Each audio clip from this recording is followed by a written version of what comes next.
Let's begin our award ceremony. And our first award today is Edwin G. Conklin Medal in Developmental Biology, which was established in 1998. And Dr. Conklin made significant contribution to biology, especially in cell lineage and fate mapping of the snail and ascidian. Dr. Conklin's legacy includes not only his scientific discoveries, but also many scientists he trained during his academic life. And the Edwin G. Conklin Medal in Developmental Biology recognizes a developmental biologist who has made and continues to make extraordinary research contributions and is an excellent mentor.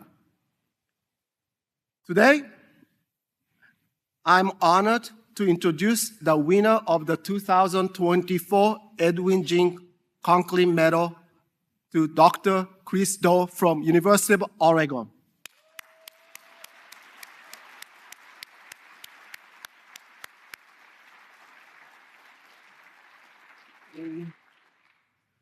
And Chris is widely recognized for his pioneering research in the field of developmental biology, and his work has significantly advanced our understanding of how neural stem cells divide and differentiate to form complex neural circuits in Drosophila. During his amazing scientific journey, Chris has mentored many graduate students and postdoctoral fellows, and most of whom are successful in academia and the industry. Since Chris will likely cover his major scientific accomplishments, I will not go over individual significant discoveries he has made, but instead I will share some anecdotal information that reveals his personality and passion for developmental biology. We don't have his underwear shots, okay? So Chris's scientific journey started early at New College in Florida, where he conducted his undergraduate research. Chris worked on the development of snail, and he studied the establishment of dorsal ventral polarity of blastomeres and published a paper to Ruth's Archive of Developmental Biology with Mark Martindale, and he was his college friend. So the college generated two famous scientists. Now, many of you know that Chris is a devoted developmental biologist, but only few may know about his long association with SDB. And let me show you this picture. And this picture seems to show three hippies on the way to a Grateful Dead concert somewhere. However, they are not heading to a Dead concert. They are on the way to a SDB meeting to present their work on snail embryos, and this was his undergraduate time. And the photo was taken at the Pizza Hut in Johnson City in Tennessee.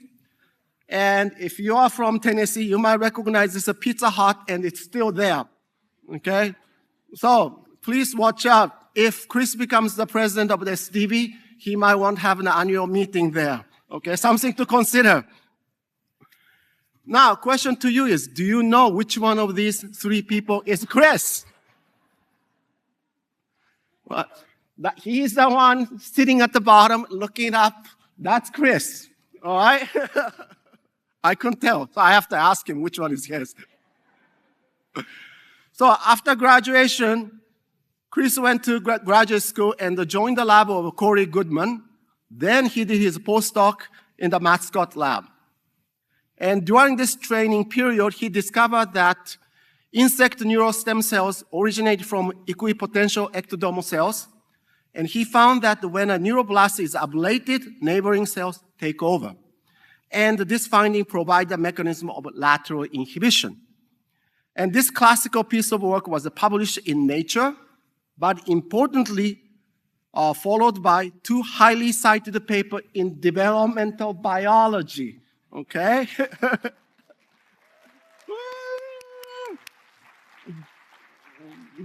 So, Chris's interest in insect neurogenesis continued, and he published many landmarking papers in Nature Cell Science. And many of his published work was reported the fundamental findings of neurodevelopment. Lastly, I should mention Chris's unique commitment to neuroscience. Some of you know that he has a tattoo on his right arm. Okay, this tattoo was designed by his sister and inked by his son. Family commitment. All right. So I'm gonna show you this tattoo, and which one do you think is his tattoo? D. Yeah. Answer is D. The tattoo depicts a neuroblast dividing asymmetrically, inspired by a figure from his very first paper in developmental biology in 1985. So, please welcome the recipient of the 2024 Edwin Conklin Award, Dr. Professor Chris Cho.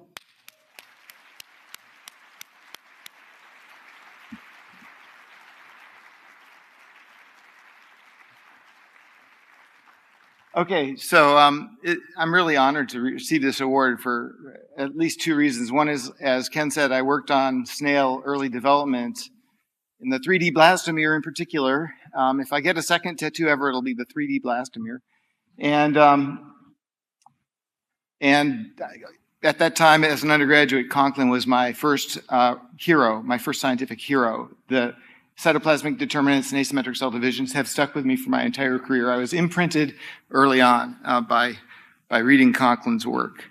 And also, the award acknowledges both scientific achievement, which is great, but also, and more importantly, mentorship. And I take mentorship very seriously, and I'm very pleased to receive an award that's partly due to achievement in mentorship.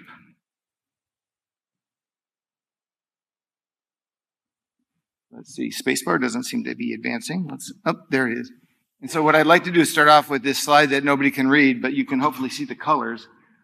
I've had over 80 undergraduate, high school, and middle school students in my lab. The ones shown in blue have published papers while they were undergraduates or high school kids in my lab.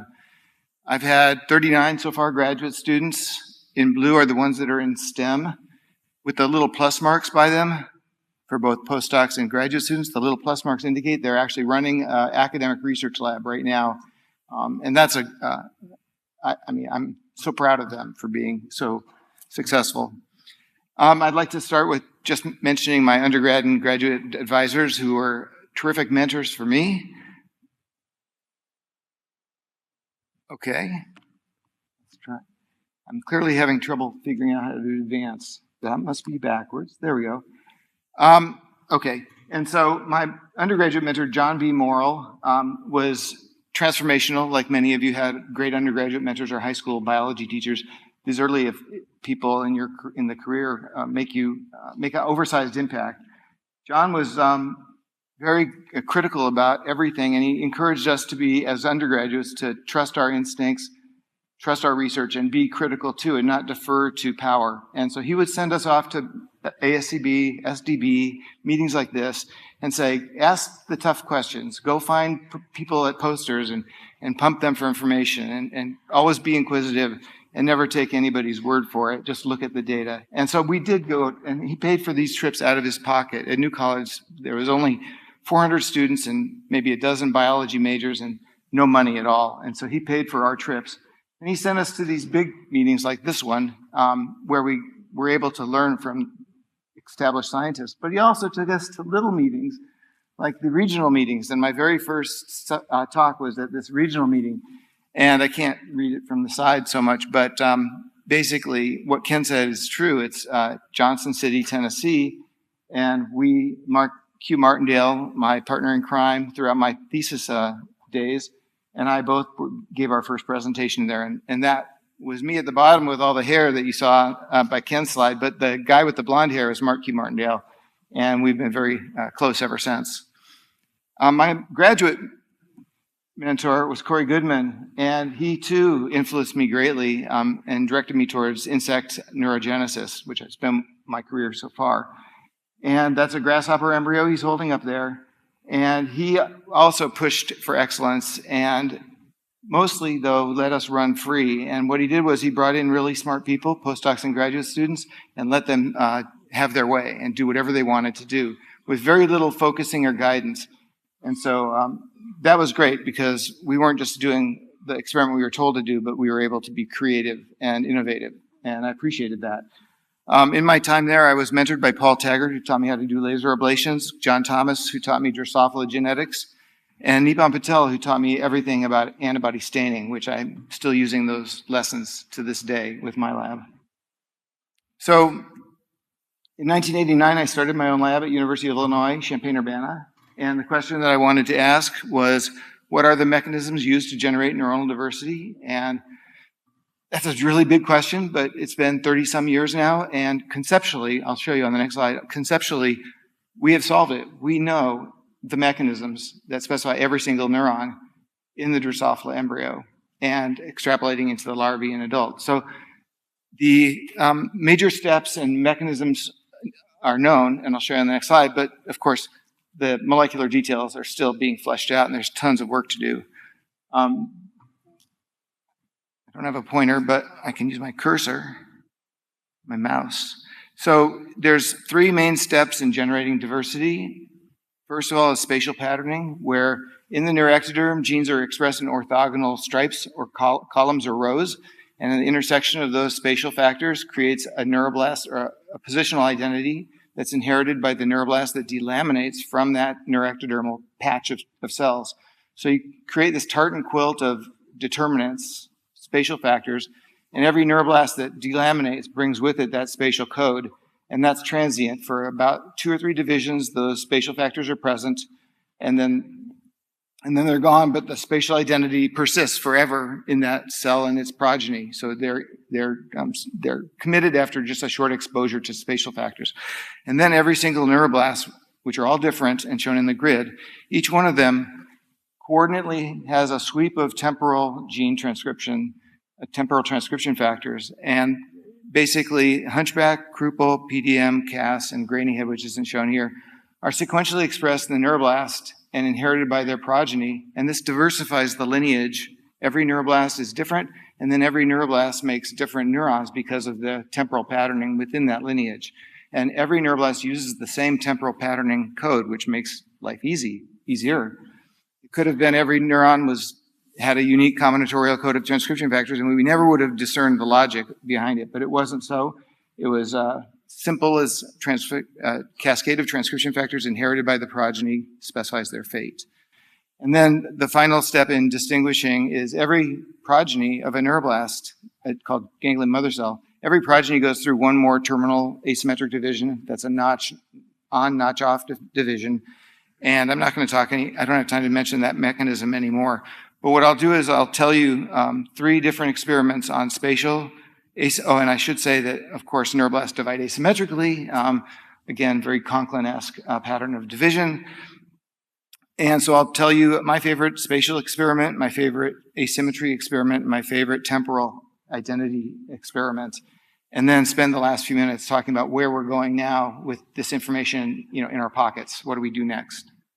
So the first spatial paper came out of my lab was from my second graduate student, Nguyen Chu Graf. She came over from Vietnam on a boat and was possibly directly due to that, was extremely motivated to work extremely hard and get done quickly. She got done with her PhD in 3 years, published this amazing paper, and is now running her own lab at Union College. And so this is the question she asked was, does the spatial factor wingless control the fate of adjacent neuroblasts? Wingless is expressed in a stripe, a row 5 stripe of the neuroectodermal pattern, as expected in Grails, just posterior to it. Posterior is at the bottom. A gene called hookabine is on the top in row 4. And so the question is, does wingless specify those fates? And the answer is yes, it does. And in control wild types, you see the row 5 there in the neuroblast array is wingless positive. And in black are the adjacent neuroblasts in row 4 and row 6. And the hypothesis or conjecture was that wingless was important for specifying those row 4 and row 6 fates, and that was the experiment she wanted to test. I should mention there's one, this is very, this is a camera lucida drawing. This is before confocals. I mean, way before confocals. And so we didn't have very many markers, and so I just want to point out that there's one neuron from row 4, neuroblast 4-2, called RP2, and that was the assay. If RP2 is there, neuroblast 4-2 is there. If RP2 is missing, neuroblast 4-2 is either missing or misspecified.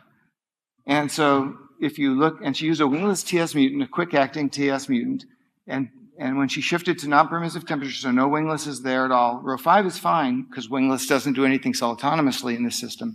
But row 4 and RP2 are gone, and row 6 is gone. And that's a fine result.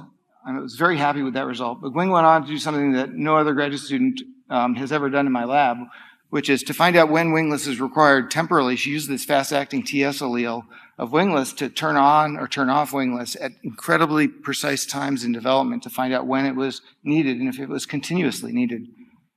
And here's her schematic of the experiments. On the bottom, you can see wild type. RP2 is that little cell with the arrow. Wingless loss of function for the whole of neurogenesis is missing that RP2. So row 4 is gone when wingless is permanently gone, as I showed on the left of the slide. But then experiment 2 and experiment 12 show very tight focused shifts. Experiment 2, if I can read it myself, has a dark black bar, which is the non-permissive wingless. So dark bars are wingless is off, dashed bars are wingless is on.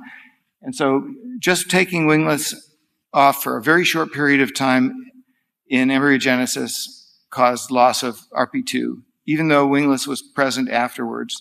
And I should say that this timing is minutes after gastrulation, and so Gwing picked individual embryos, looked at them under the stereo microscope, saw they hit the moment of gastrulation, which is very, very precise, and then took that single embryo and processed it through the wingless TS shifts, and then stained it for the marker for RP2, one embryo at a time, and piled up her data with individual embryos, one after another, each one an individual manipulation, and no batches or anything. One by one, she built this.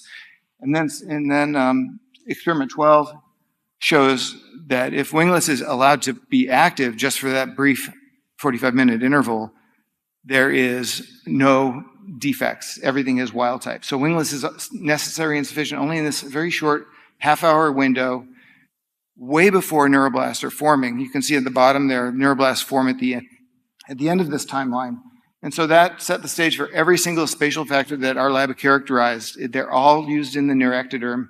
They're all inherited by the delaminating neuroblast, and they're all not necessary in the neuroblast anymore. They're dispensable. They're only necessary to pattern the neuroectoderm and set up either a transcriptional factor cascade or a chromatin landscape, something that allows that fate to be persistent. And you can see wingless present there just for 45 minutes in that experiment 12. And it doesn't matter if it's off every other minute of development. You get a normal specification because it was there at the right time in the neuroectoderm. So the next, so that's spatial patterning. The next favorite experiment, stage that I want to talk about is asymmetric cell division, when the neuroblast is formed and it starts dividing asymmetrically. And in my lab, we were so interested in asymmetric cell division because of my Conklin exposure, which changed me for my lifetime, just that couple of years of reading his papers. And so Eric Spana was my very first graduate student, and he looked through our collection of EMS mutations and found what he predicted would be something that might affect asymmetric cell division. He was screening this big collection of EMS alleles that we had. And he was the first person to find an asymmetrically localized molecule in Drosophila in our lab.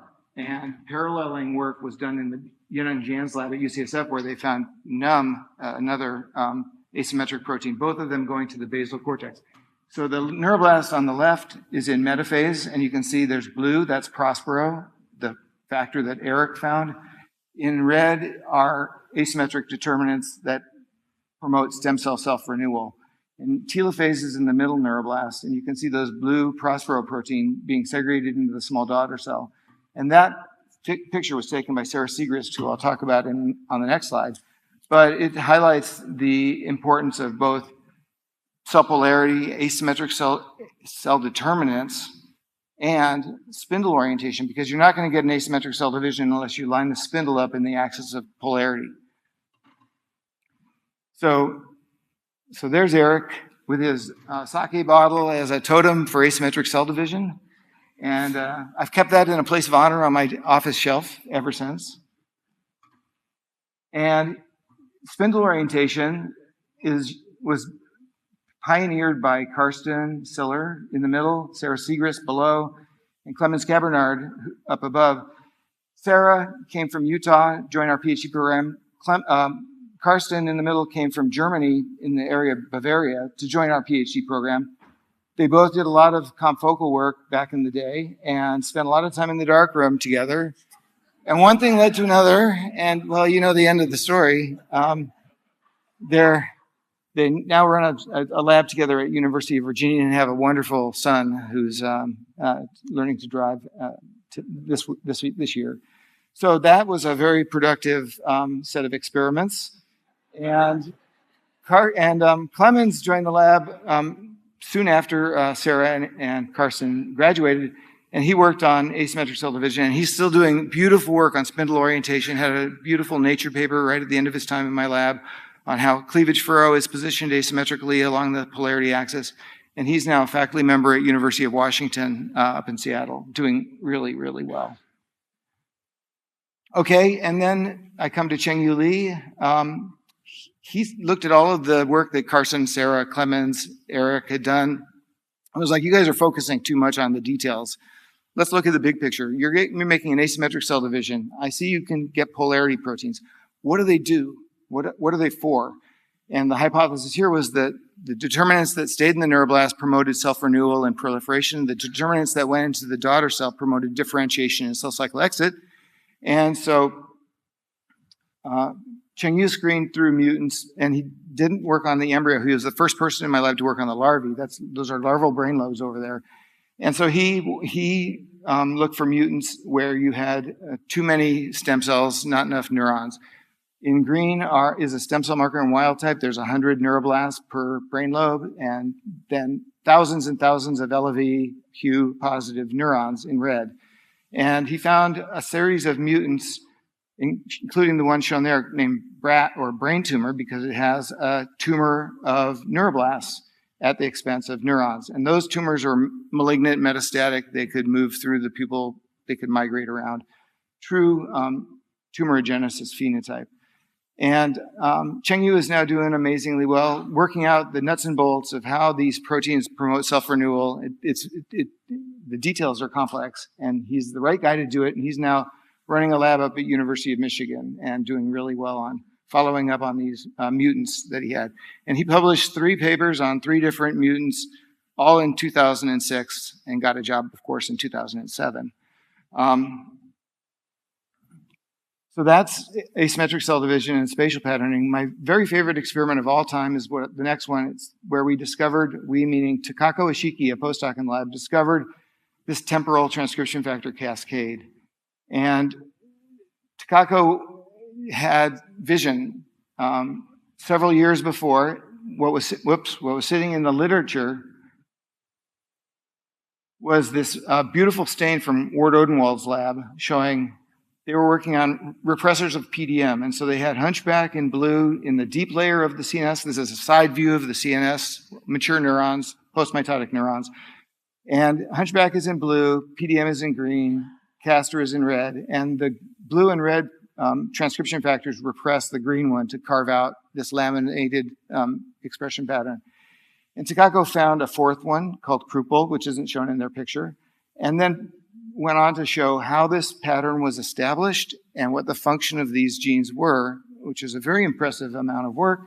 And it's summarized here in this 2001 Cell paper with high-tech graphics. I don't know if that's hand-drawn letraset. I can't remember how we made the figure, but clearly old school.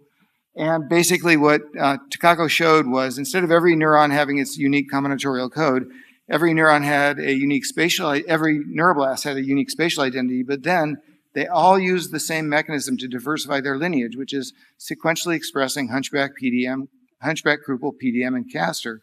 And then the daughter cells of these asymmetric divisions would keep temporarily on the transcription factor they inherited from the neuroblasts.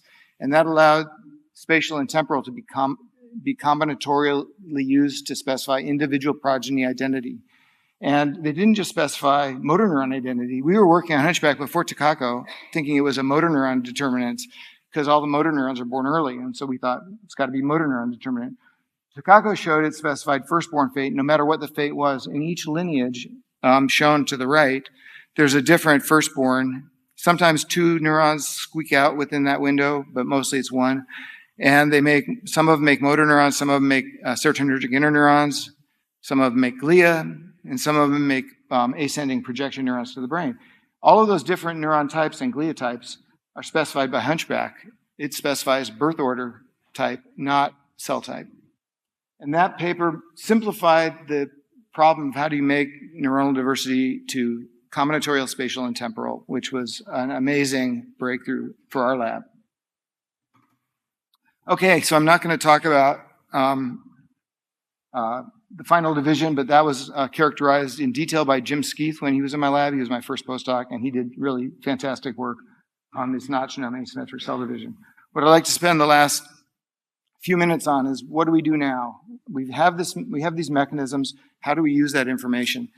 And the time was right to start moving towards circuits. One is we had all these mechanisms that didn't have a function yet.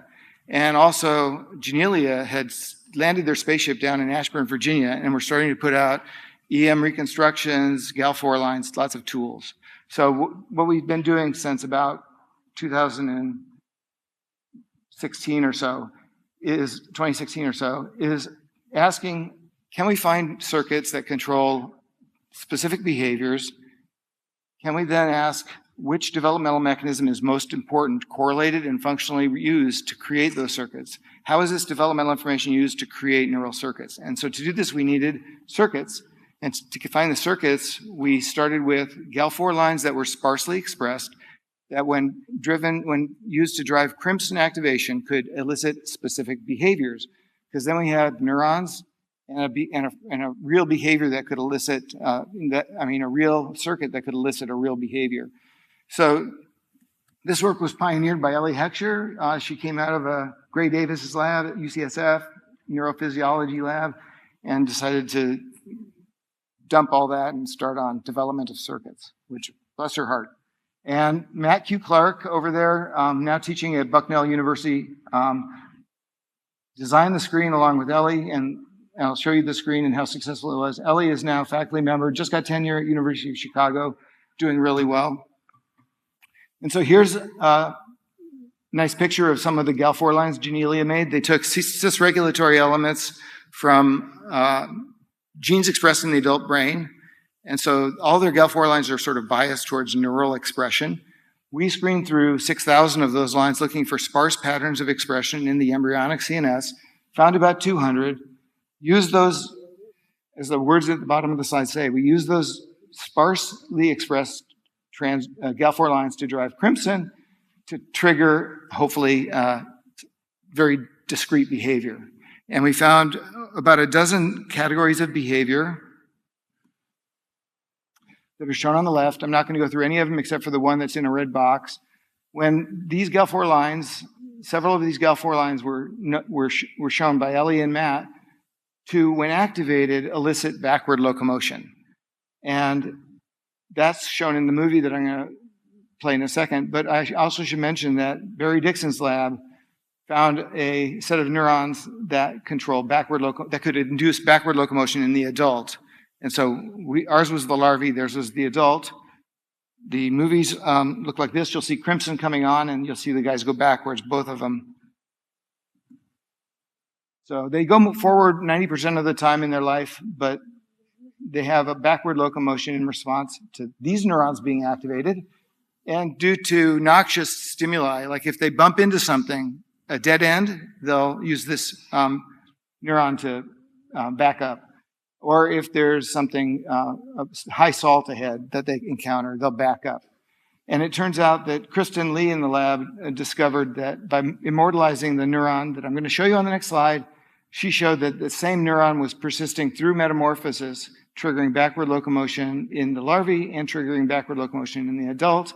And she's currently working on her own research project on mapping out the circuits and how some neurons are dropped during metamorphosis and some neurons are maintained. And part of this circuit that I'm going to show you is maintained and functional in both lifestyles, larval and adult. So who are these neurons? We did combinatorial genetics to sparsely label the population of neurons that was in that original GAL4 lines. By intersectional genetics, we found intersections that triggered backward locomotion, and then when stained, those same larvae had this neuron called Moonwalker descending neuron in honor of Michael Jackson. Most of you are too young to know the illusion.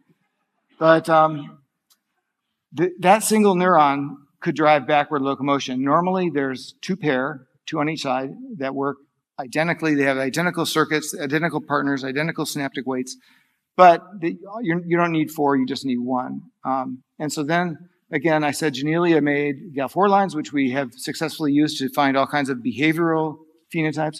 But they also made an EM reconstruction. We've seen some really beautiful EM during this meeting. And the Genelia first larval whole brain EM is right there with all the best of them. And so we could then take the morphology of the neuron by light microscopy on the left and look for a neuron that matched that exact morphology. And since neurons are so distinctive in flies, there's so few that look the same, it was very straightforward to find the MDNs or candidate MDNs in the EM reconstruction. And once we had them in the EM reconstruction, then it's a gold mine. Then you can just, once you find that, then you just look at the EM and trace back its presynaptic inputs, its postsynaptic outputs, and you've got your circuit. And you've got heavily weighted neurons or lightly weighted connections. But the heavily weighted inputs are going to be, has been shown over and over again, are going to be the relevant circuits for behavioral production. And so here's our circuit. The MDNs are at the top, the two pair are in yellow. The left-hand branch goes to A18B. You definitely do not want to try to remember any of these neuron names. The point is that the left-hand branch triggers backward locomotion. Now, normally they go forward, and they're antagonistic behaviors. And so what was kind of cool, unexpected, but kind of cool, was that the right-hand pathway suppresses forward locomotion. So you're coordinately suppressing forward locomotion using the right-hand pathway while inducing backward locomotion. And it's a beautiful way of transitioning between antagonistic behaviors. And the right-hand halting forward locomotion circuit is conserved from larvae to adults. The left-hand A18B red neuron is killed off and not used and replaced by other neurons in the adult. Okay, so the final step, we've got the circuit. Which part of the developmental mechanism, and this could be 30 minutes of talking right now, but it's going to be 1 minute. How do we find it? Well, they're not all formed from the same neuroblast. Clonally related neurons could preferentially form circuits. Nope, definitely not, because they're all spaced out in different parts of the CNS. Hemilineage, notch on, notch off, we haven't talked much about that. We don't know if these neurons are notch on or notch off, so that part we can't answer.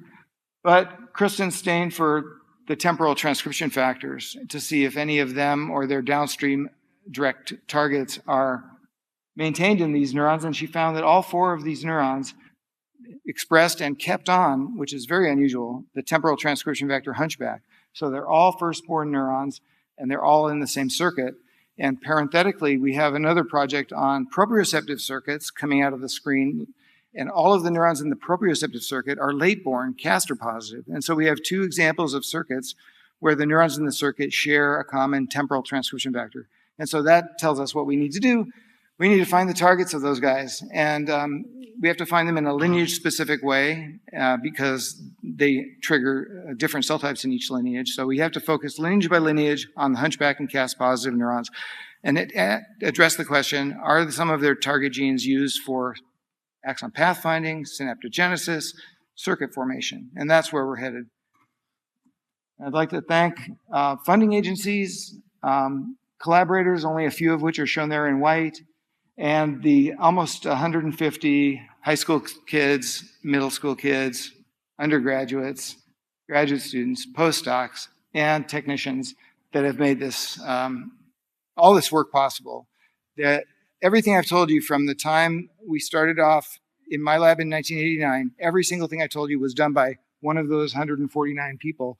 0 of them were done by me. So I can take credit for my graduate work, but after that, it's all the village of students. Thank you very much.